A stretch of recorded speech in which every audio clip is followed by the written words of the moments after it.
Pemangkar TV kembali hadir dalam acara Ngobrol Santai Bang Ipul Bicara. Assalamualaikum warahmatullahi ta'ala wabarakatuh. Bersama saya Doni Eswan, hadir di channel Pemangkar TV dalam acara Ngobrol Santai Bang Ipul Bicara. Baik para pecinta channel Pemangkar TV dimanapun Anda berada, kali ini hadir bersama saya Sang Ketua Umum GP Sagera Saiful Bahri, atau yang lebih dikenal dengan panggilan akrabnya Bang Ipul. Selamat malam Bang Ipul. Selamat malam Bang Doni. Assalamualaikum warahmatullahi wabarakatuh untuk pecinta Pemangkar TV dimanapun Anda berada. Apa kabar ini Bang Ipul? Masih sehat Bang?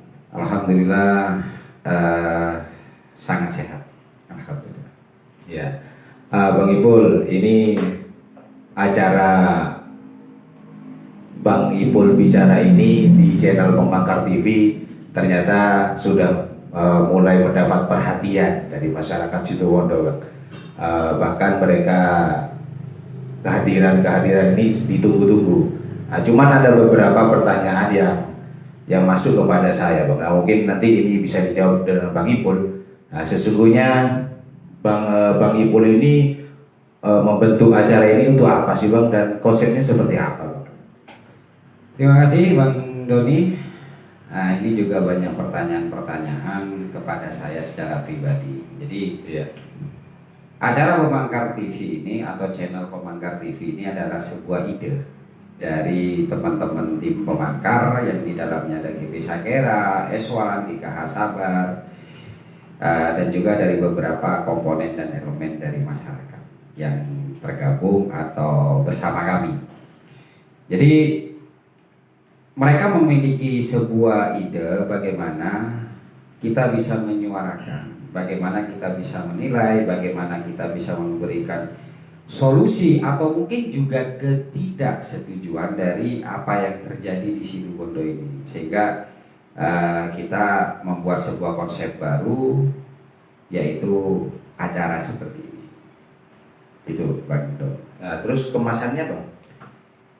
Untuk acara channel TV untuk di awal itu hanya tentang ngobrol-ngobrol santai.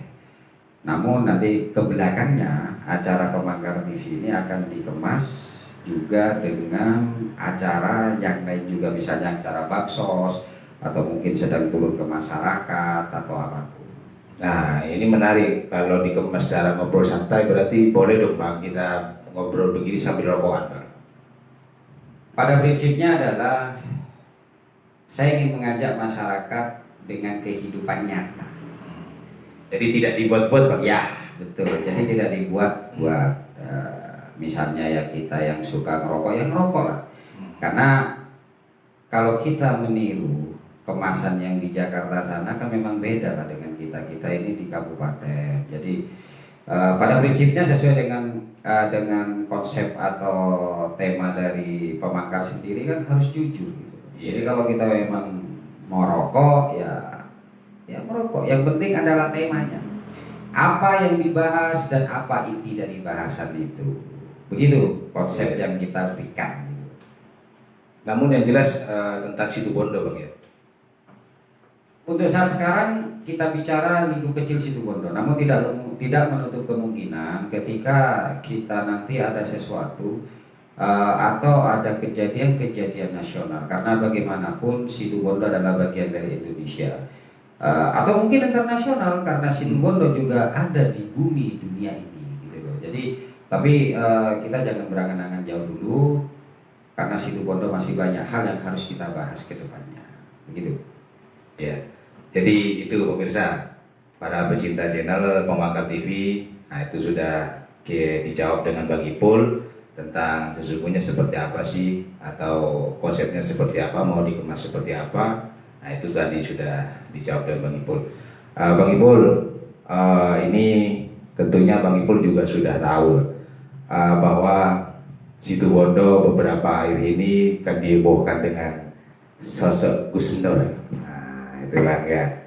Nah, jadi Gus Nur ini kan berencana mau bangun pondok Pondok Pesantren Bang akhirnya gagal, digagalkan. Nah, hanya Gus Nur membatalkan. Namun setelah beberapa hari saya lihat ternyata Gus Nur ini mendatangi kantor GP Sagera, Pak. Nah, ini mengapa dan ada apa, Pak? Sungguhnya pertanyaan ini yang layak menjawab adalah Gus Nur sendiri, karena yang tahu tentang kenapa Gus Nur kesini itu adalah beliaunya. Namun saya akan membahas seperti ini, bahwa sesungguhnya GP Sagera itu adalah sebuah wadah, lembaga swadaya masyarakat, di mana saya punya impian bahwa GP Sagera menjadi sebuah corong untuk kita selalu menyuarakan kebenaran, dan juga mungkin juga mewakili dari beberapa pengadu yang datang ke GP Sagera.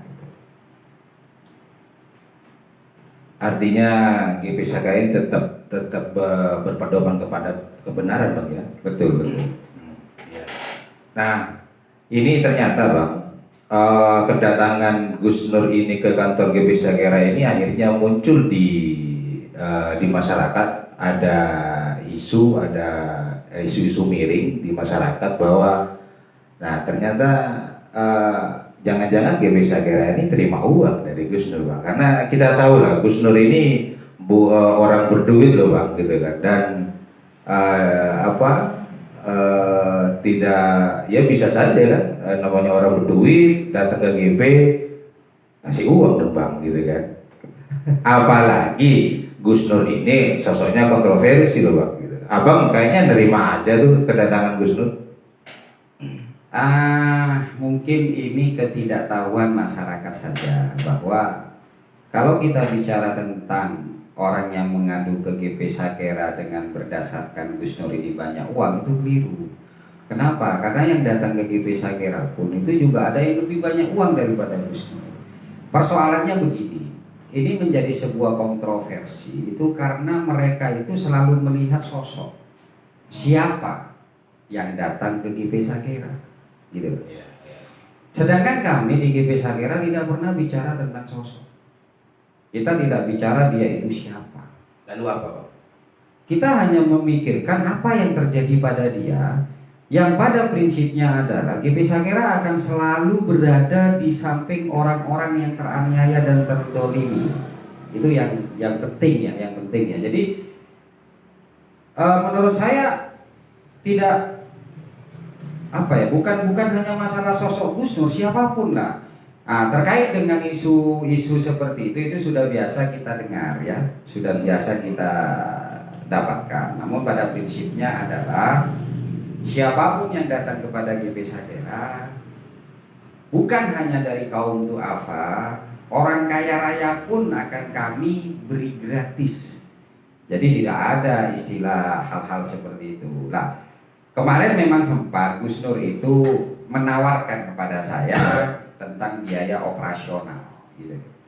Namun ya seperti yang saya katakan, bahwa GP Sagera gratis, dan itu sedikit membuat Gus Nur bingung, seperti halnya, Dan itu nggak Bang ambil loh. ya menawarkan saja sudah saya tolak, gitu ya. Apalagi mau memberikan, saya juga tidak mau.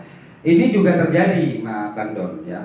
Ini sudah terjadi juga dengan beberapa pengadu yang datang kepada kami, terutama dari pengadu-pengadu yang memiliki uang. Bahkan yang tidak memiliki uang pun sempat itu bertanya, dikira dengan tidak memberikan uang kita tidak serius menanggapinya. Jadi prinsipnya adalah siapapun yang datang ke GP Sagera itu gratis, itu saja. Karena begini, Bang, banyak juga pertanyaan di masyarakat itu, Sagera ini kalau nggak ambil uang, terus operasionalnya dari mana? Ketua umumnya saja pakai mobilnya banyak tuh. Nah, ini juga pertanyaan, Bang, dari masyarakat itu, Bang. Iya, betul. Jadi gini, untuk operasional GP Sagera itu memang full murni dari uang yang saya keluarkan. Jadi tidak ada orang lain, saya tegaskan lagi, tidak ada orang lain yang mendanai GP Sagera. Nah, pertanyaannya cukup menarik. Terus dari mana uang itu? Saya minta pada Allah. Saya minta kepada Allah dengan saya membantu masyarakat, insya Allah doa-doa itu akan terkabulkan dan itu rezeki itu akan mengalir kepada kita. Dan ini betul-betul kita rasakan Mas Bandon gitu. Karena ketika saya awal pergerakan memang bisa dikatakan saya hanya sekedar cukup membiayai hidup saya. Namun karena saya dengan kebetulan begini, jadi istri saya sendiri itu juga kan bagian dari pergerakan. Alhamdulillah kami berdua sama-sama mempunyai prinsip bahwa ketika kita membantu maka jangan takut, Allah pasti akan memperhatikan kita. Dan alhamdulillah sekarang banyak sekali usaha yang sudah kita kerjakan, dan dari usaha tersebut sebagian itu kita alokasikan untuk operasional GP Sagera dan juga GKH Sabah. Boleh dibuka Bang, kira-kira omsetnya berapa per bulan Bang? Kalau boleh dibuka, buka dikit-dikit aja lah Bang. Kalau kita bicara omset ini ya bingung, tapi alhamdulillah begini. Saya cerita kilas balik ke belakang saja dulu. Jadi ketika saya pertama kali turun di pergerakan, ini jujur ini ya, bahkan uang 20.000 di dompet pun itu adalah sudah besar. Jadi di awal 2017. Namun saya punya keyakinan, saya punya keimanan bahwa Allah akan memberikan apa yang kita tidak minta, mana gitu deh. Jadi selama ini kita tidak minta, tapi alhamdulillah mungkin itu doa dari orang-orang yang kita bantu. Alhamdulillah pada saat sekarang ini kalau sudah ngomong nominal saya agak berat sesungguhnya, tapi ini mungkin perlu juga mendapatkan bahwa saya sesungguhnya tidak pernah memegang uang. Yang megang uang itu adalah istri saya dan juga waketum saya, gitu, wakil ketua umum saya. Ya kalau dihitung-hitung sih satu hari, alhamdulillah dengan usaha yang kita berikan tidak kurang dari 5 juta. Alhamdulillah. Luar biasa kalau 1 5 juta. Kalau untuk di Situbondo saya pikir cukup tuh lah Bang. Mana lebih mungkin ya? Lebih.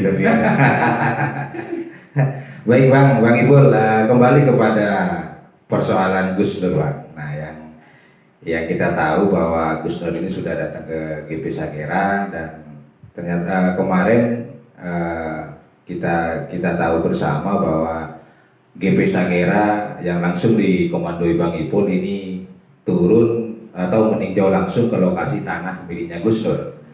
Nah sesungguhnya apa sih Bang kok Abang ini ke sana? Ya terima kasih Mas Bandon ya. Makanya saya katakan bahwa ini tidak ada rencana, gitu. Ini tidak ada rencana.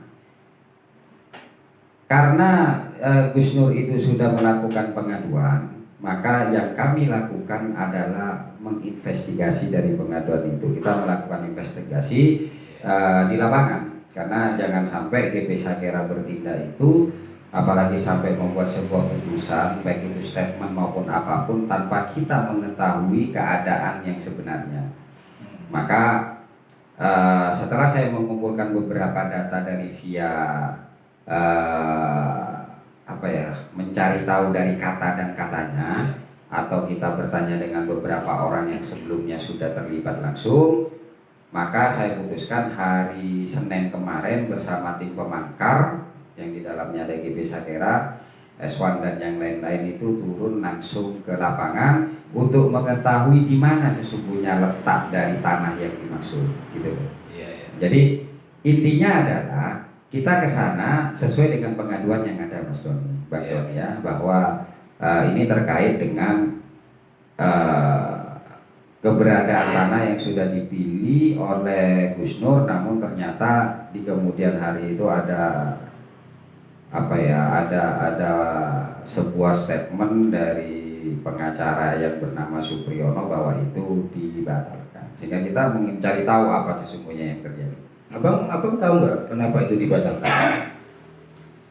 Kalau saya secara pribadi belum bertanya kepada saudara saya yaitu Supriyono, namun saya hanya melihat dari YouTube yang disebarluaskan. Ada dua YouTube ini, ada 2 uploadan YouTube. Yang pertama Supriyono sendiri itu secara prolog dia mengatakan, yang kedua dia ditanyain oleh sahabat saya juga Sutomo yang dari Besuki. Lah di sana saya cukup tertarik juga gitu loh terkait dengan pembatalan ini.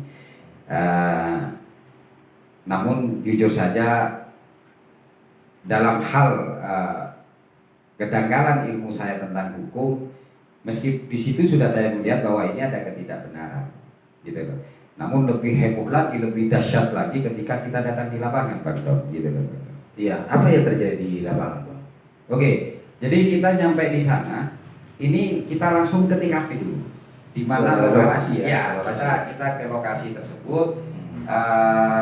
Ternyata yang pertama faktanya adalah bahwa tanah tersebut itu sudah memang ditingkatkan, artinya memang sudah ada pengurukan atau pemerataan tanah. Itu yang pertama ya. Yang kedua adalah kita juga sempat mewawancara atau sempat bertanya dengan warga yang kebetulan terdekat. Iya. Nah, di sana bertemu dengan warga. Iya betul. Di sana ternyata warga ini senang gitu loh. Meskipun akhirnya kecewa ketika ada kabar bahwa rencana pembangunan tersebut digagalkan atau Gus Nur sudah enggan untuk membicarakannya. Nah, ini saya garis bawahi ya, Bang. Warga senang. Nah, lalu ini menarik ketika ternyata kalau warga senang, lalu kenapa akhirnya itu ditolak, Bang? Kita sempat mempertanyakan siapa sesungguhnya yang menolak tentang pembangunan itu, dan dijawab dengan tegas itu dengan warga bahwa itu orang luar. Nah, bahasa orang luar ini saya tidak belum betul-betul saya pelajari orang luar ini dimaksud gimana. Tapi yang saya lihat itu apa yang dikatakan Gus Nur di beberapa live itu atau di beberapa YouTube itu ternyata tidak bohong, bahwa warga menyambut dengan sukacita, dengan senang berarti. Ya, artinya saya mendapatkan jawaban itu dari hasil survei saya bahwa Gus Nur itu tidak bohong, bahwa warga di sekitar sana menyambut secara sukacita. Gitu. Lalu apa lagi yang dilakukan di lokasi, Pak? Ya, yang pertama saya akan membuat ketegasan kepada kepada warga. Karena bagaimanapun Gus Nur ini adalah orang luar yang masuk ke Situbondo, yang mau berinvestasi di Situbondo. Dalam hal ini mungkin saya katakan sebagai investasi rohani. Maka ketika ada isu-isu atau bahkan ada statement bahwa itu sudah resmi dibatalkan, maka saya harus membuat ketegasan. Oleh karenanya saya tempel di sana pemberitahuan berupa kertas yang sudah kita kasih kata-kata bahwa tanah tersebut adalah milik Gus Nur. Itu yang pertama. Setelah itu, agar juga lebih kuat kepemilikan tersebut, dalam hal ini dalam bahasa hukum penguasaannya, maka tanah tersebut sebagai pemilik kuasa terhadap dari Gus Nur saya tanamin itu. Jadi kemarin kita sebarkan benih jagung dengan kacang hijau. Oh, sudah ditanam? Iya, kita tanami sebagai bentuk klaim kita. Jadi bagi siapapun nanti yang merasa itu dengan klaim-klaimnya, ya silakan gunakan jalur hukumnya. Itu aja. Iya, Bang. Jadi lokasi itu sudah Abang kuasai dengan ditanami itu, Bang, ya? Betul, ada dua. Yang pertama, sebelumnya sudah dicoret semuanya, sudah dipalang-palang atau ditandai dengan kades dengan yang lainnya. Saya hanya nambahin saja tentang tulisan. Nah, yang kedua adalah penguasaan tanah tersebut dengan cara saya menanami tanah tersebut. Iya. Nah, kalau ternyata nanti ada yang rusak, Bang? Lah ini makanya ya mudah-mudahan ya, doa saya mudah-mudahan tidak ada yang rusak. Kalau sudah merusak beda lagi ceritanya. Yang semula ini tentang kasus perdata bisa-bisa saya seret nanti ke bidang. Wah, Abang mau laporan ini, Bang? Ya kalau ada yang merusak, karena itu sudah haknya orang lain dan itu diatur oleh undang. Baik, Bang. Jadi setelah Bang Ipul ini sudah meninjau lokasi lalu menanami dan semacamnya, apa sampai di situ, Bang? Setelah itu kemana? Atau sepulang atau kemana, Bang? Dan. Jadi setelah kita tahu lokasi, kita langsung masuk kepada intinya, yaitu tentang pembatalan sepihak yang dilakukan oleh pembeli dari YouTube loh ya, dari YouTube ya. Iya, iya. Jadi dalam pikiran saya bahwa itu memang betul keinginan murni dari penjual, mohon maaf, penjual ya. Penjual. Pembatalan itu dilakukan oleh penjual karena statement dari lawyer atau pengacara Supriyono dengan tegas bahwa dia itu menjalankan keinginan. Karena memang fungsi lawyer seperti itu. Fungsi lawyer itu menjalankan kepentingan dan mewakili kepentingan dari kliennya, bukan lawyer yang membuat keputusan, gitu loh. Nah, jadi saya berpikir seperti itu bahwa ini adalah keinginan dari penjual untuk melakukan pembatalan. Akhirnya, artinya yang dikatakan pengacara Supriyono itu, abang berpikirnya itu benar ya, Bang ya? memang harus seperti itu seorang lawyer, gitu loh. Jadi seorang lawyer itu adalah mewakili kepentingan dari klien, sehingga saya katakan bahwa itu memang keinginannya dari penjual, gitu loh. Oleh karenanya kami bersilaturahmi kepada mereka, apakah itu benar seperti itu ataukah tidak, begitu. Bersilaturahmi ke rumah penjual. Betul. Siapa Nirun ya kalau tidak keliru ya? Pak ya, Jailani ya. Pak Sujai, Pak Sujai atau Nirun atau siapapun saya nggak lupa. Kita datang ke sana untuk bersilaturahmi. Alhamdulillah ada langsung bertemu. Beliaunya ada. Langsung bertemu dengan beliaunya. Jadi seperti yang di live yang sudah kita berikan, kita bertemu dengan beliaunya. Lalu di sela-sela silaturahmi itu ada percakapan apa, Pak? Antara Bang Ipul dengan si penjual itu? Saya cukup kaget ya. Kenapa saya katakan kaget? Penjual dalam hal ini ada kata-kata yang langsung dilontarkan kepada dia bahwa lo itu sudah tanah sampean. Nah, dia berpikir saya adalah Gus Nur pada waktu itu, gitu loh. Nah, di sini saya ini ada sesuatu hal yang harus saya korek, gitu loh. Nah, ternyata si penjual ini mengaku dengan sejujur-jujurnya, bahkan ada bahasa yang cukup menurut saya itu cukup ringan, namun itu menjadi sebuah pembelajaran besar bahwa NU harus jujur. Saya orang NU, saya harus jujur, subhanallah. Dan saya dapat dari mereka justru, gitu. Dan mereka mengatakan bahwa ini dijual karena apa? Karena mereka memiliki kebutuhan. Kebetulan istrinya sakit, mantunya sakit, gitu loh. Dan dengan jelas dikatakan bahwa uang tersebut itu sudah diberikan oleh pembeli. Artinya dia memang berniat menjual dan ada kesepakatan harga, dan uang pembeli itu langsung memberikan secara cash ya. Yang kedua adalah uang yang sudah diterima, karena itu beliau itu punya banyak kebutuhan, diantaranya untuk masalah penyembuhan penyakitnya, hutang, dan juga beri kebutuhan sehari-hari. Dikatakan bahwa uang tersebut sudah habis. Nah, ini habis, uangnya habis, Bang ya? Habis, bahkan kata bahasa Jawanya, bahasa Maduranya itu waktu itu lonyo, kalau udah habis sudah, ini ada sudah uang kita, gitu loh. Karena memang kita gunakan. Nah, kalau memang abang bertemu dengan penjual lalu si penjual itu mengatakan uang habis, nah ini menarik, Bang, ketika pernyataan dari lawyernya lah, pengacaranya Supriyono ini justru mengatakan bahwa uang itu masih ada dan utuh gitu. Tidak. Nah, ini sesungguhnya yang benar yang mana ini, Bang? Nah, itu makanya pertanyaannya mana bagus sih. Jadi saya katakan ya, saya tunjukkan videonya. Mereka dengan tegas katakan bahwa itu lecek. Nah, kalau lecek ini bahasa Indonesianya bohong. Mereka yang apa maksud itu siapa?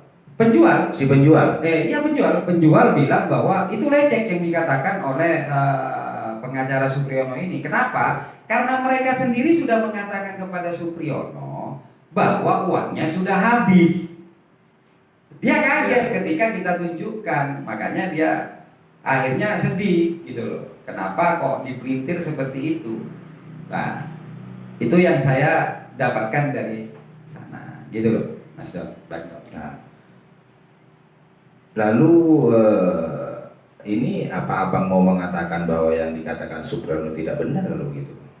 Kalau saya katakan bukan dalam artian saya akan menuduh Supriyono itu tidak benar atau tidak, tapi faktanya adalah Supriyono sebagai seorang kuasa hukum dari klien penjual ini, omongan dia tidak sama dengan omongan dari penjualnya Si sendiri, penjual. si klien. Ah. Padahal seorang pengacara itu mewakili saja, dia mewakili mas, gitu loh bang. Bang Doni ya, dia mewakili saja, bukan membuat statement yang bertolak belakang dengan kenyataan yang ada. Makanya salah satu kode etik yang harus dimiliki oleh seorang lawyer itu adalah jujur.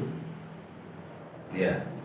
Gitu loh, jujur. Jujur mengatakan apa yang sebenarnya diungkapkan. Bukan membuat sebuah kejadian-kejadian atau mengarang kejadian-kejadian. Itu seorang lawyer.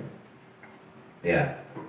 Nah, ini menarik juga bang. Apa Bang Ipul bertanya nggak kepada si penjual apakah ketika atau Supriyono pernah datang nggak ke sana gitu terkait dengan pemberian kuasa ini? Oke, itu diakui ya. Itu diakui bahwa ternyata lawyer atau pengacara Supriyono ini yang datang ke lokasi. Oh, datang bang, ya? Datang ke rumahnya. Ke rumah penjual. Nah, ini cukup menarik gitu loh bagi saya. Kenapa?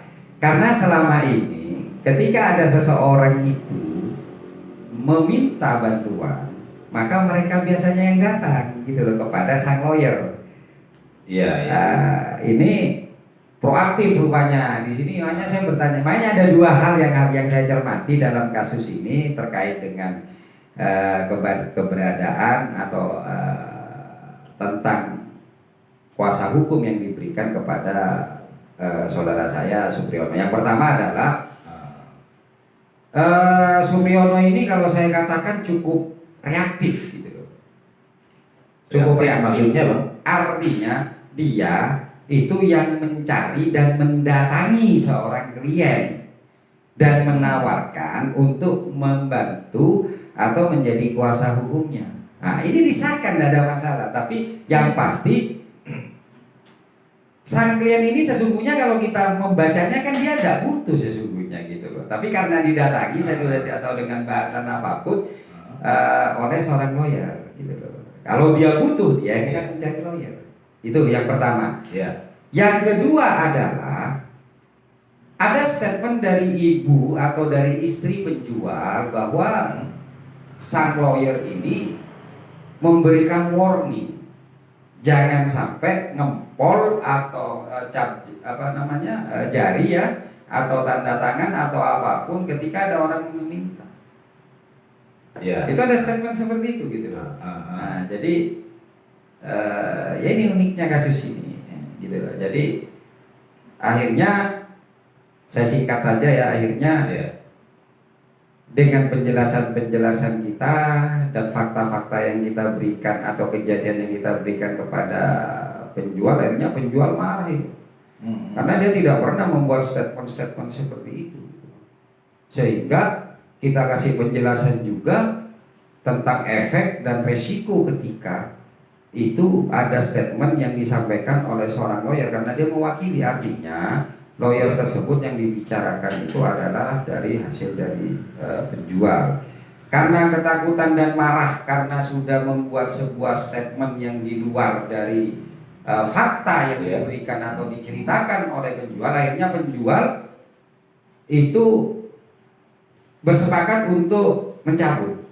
Oh, mencabut kuasanya tuh? Ya, mencabut kuasanya dan itu disahkan, diperbolehkan karena dalam mencabut sebuah kuasa itu boleh dilakukan oleh satu pihak karena dia menerima saja. Jadi menerima, dia menerima kuasa dan memberi kuasa sebagai penjual. Jadi ketika pemberi kuasa sudah mencabut apa yang diberikan, maka sejak itu Supriyono tidak boleh lagi mengatasnamakan dari klien tersebut. Iya. Berarti sudah sampai di situ bang ya? Nah, kalau nyampe di masalah kuasanya, nah, yang jadi pertanyaan kan begini toh, bang, gitu, bang Doni. Jadi ketika sang pemberi kuasa ini mengatakan uangnya ini sudah habis gitu ya. Ya. Lalonyo ternyata Supriyono itu memberikan uang tersebut ditunjukkan Kan bahwa ini ditunjukkan, tidak ya. kalong dan yang Iya. lain dan ini utuh, ini yang diterima oleh Suginur kepada penjual. Ini jadi pertanyaan gitu loh. Ya, artinya ada dua statement yang berbeda. Yang berbeda, yang menerima itu yaitu penjual ini uangnya sudah habis, sedangkan Supriyono sebagai wakil atau kuasa hukumnya mengatakan bahwa uang yang diberikan oleh Sugi kepada penerima, ya kepada penerima atau penjual itu utuh, tidak kalong sepeser pun. Ini kan sangat kelihatan bahwa ada sebuah pengaturan yang sistematis. Lah pertanyaannya adalah, terus uang yang ditunjukkan oleh Supriyono itu uangnya siapa gitu? Dan siapa yang menyuruh seperti itu? Nah ini yang harus kita cari dan kita bahas gitu. Kalau menurut abang, karena abang bicara tadi kan ada pengaturan, berarti kan ada orangnya nih bang. Pastinya. Kecuali Siapa nih bang? Kecuali uang yang diberikan Suginur itu uang manyar gitu. Uang yang bisa kembali lagi, jadi dibelanjakan kembali sendiri. Oh, kata orang Madura itu uang balin. Ya itu. Ya seperti itu gitu loh. Itu kalau misalnya kita bicara guyon gitu ya. Iya, tapi kan si penjual sudah bilang habis bang. Iya. Nah, pertanyaan sampean ini tadi, terus uang siapa?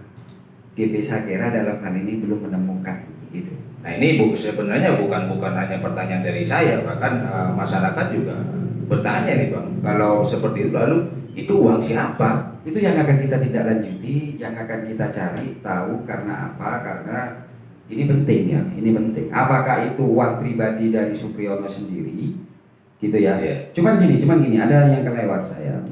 Pada waktu kita menanyakan kepada penjual, itu ada tetangga yang mengatakan bahwa ada orang yang memiliki modal untuk mengambil alih tanah tersebut, gitu loh. Cuman karena kita sudah malam, kita tidak mencari itu, dan itu memang isu-isu yang sudah dikeluarkan. Nah, cuman orang ini siapa, ini yang akan kita cari tahu, gitu.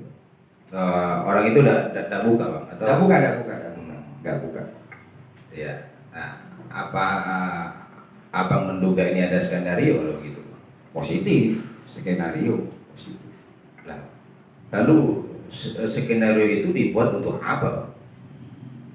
Mungkin yang perlu saya pertajam adalah sesungguhnya kasus seperti ini adalah kasus biasa. Ya. Antara ada seseorang yang punya keinginan membeli tanah dan ada orang yang ingin menjual tanah, meskipun itu menggunakan makelar atau apapun, ini kasus biasa.